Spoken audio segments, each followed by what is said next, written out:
सिर्फ पढ़ते जाना कोई मतलब नहीं होता है। केवल पढ़ने से नहीं होता है, कंटेंट समझने से होता है। मैंने आपको बताया था कि जब कंटेंट रीडिंग शुरू करोगे तो आप हाथ में पेंसिल उठाओ, जो पेज है उस पेज के सेंट्रल आइडिया को पकड़ने की कोशिश करो। अगर एक पेज ही आपने पढ़ा तो उस एक पेज में आपने नया क्या सीखा, उस पेज के कंटेंट के हिसाब से आपको क्या मिला। अगर रीडिंग देते समय ये फीलिंग आपके अंदर नहीं आती, इसका मतलब कि आपने पेज को सीरियस नहीं लिया, आपने कंटेंट को सीरियस नहीं लिया, और सीरियस नहीं लिया तो आपकी एनर्जी और आपका टाइम दोनों खराब हुआ। आप इसको लाइट में नहीं लेंगे। मैं रीडिंग स्किल की बात कर रहा हूं, मैं रीडिंग स्किल के साथ साथ लिसनिंग स्किल को डेवलप करने की बात कर रहा हूं। क्या इस तरीके से आप प्रयास करते हैं कि आपकी रीडिंग, इसमें आपकी लिसनिंग का भी डेवलपमेंट हो? आप जितना भी पढ़ते हैं उसे समझने का प्रयास करते हैं।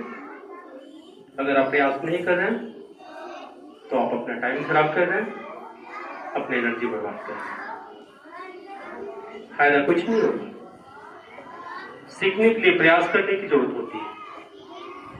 बिना प्रयास, पॉजिटिव प्रयास, जो कंटेंट हम पढ़े चाहे जितना पढ़े। कई बच्चे बोल रहे कि सर हमने 3 पेजेस पढ़ ली। यहाँ 3 पेजेस का मतलब क्या? आपने केवल 3 पेजेस को रीड आउट किया, आपने लर्निंग क्या किया, यह बहुत बड़ा सवाल है। अगर आपने एक पेज ही पढ़ा, सिर्फ एक पेज, और उस एक पेज में आपने बहुत सारी चीजें सीखी जो एक सजग स्टूडेंट को सीखनी चाहिए। ये रीडिंग का मतलब सिर्फ हम टंग ट्विस्टिंग, वो कबूतर वाली कहानी नहीं, कबूतर वाली कहानी रिपीट करने के लिए मैं नहीं बोल रहा हूं कि कबूतर शिकारी आएगा, जाल बिछाएगा, दाना डालेगा, लोग में मत फंसना। उस तरह से रीडिंग की मैं बात नहीं कर रहा हूं।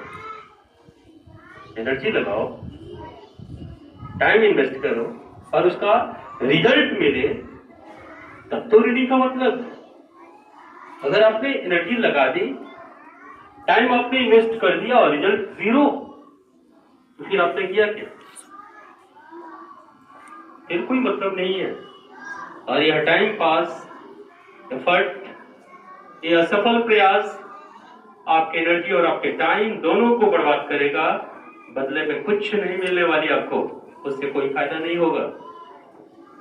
इसलिए सतर्क होकर कायदे से अपने तरीके से सीखने का प्रयास करें, समझने का प्रयास करें। ये गोल्डन अपॉर्चुनिटी आपको दिया जाता है कि रीडिंग स्किल को डेवलप कर अपने पर्सनालिटी को सुंदर बनाओ, अपने पर्सनालिटी के अंदर पावर भरो, प्रभावशाली बनो। कब बनोगे प्रभावशाली? जब आपके अंदर में नॉलेज का इनपुट होगा, जब आपके अंदर में कंटेंट को समझने की क्षमता लगातार बढ़ते जाएगी। डे बाय डे आप एक अच्छे लिसनर बनते जाओगे। जब हम रीडिंग करते हैं तो आवाज हमारे कान तक जाती है। अगर हमने सीरियस किया, अगर हम सीरियस रहे तो परिणाम भी उसका हमारे हिसाब से आता है। ये प्रयास करने की जरूरत है। शुरुआत है। पिछले सेशन में आपने लगातार रीड आउट किया, पढ़ा, आपने क्या सीखा?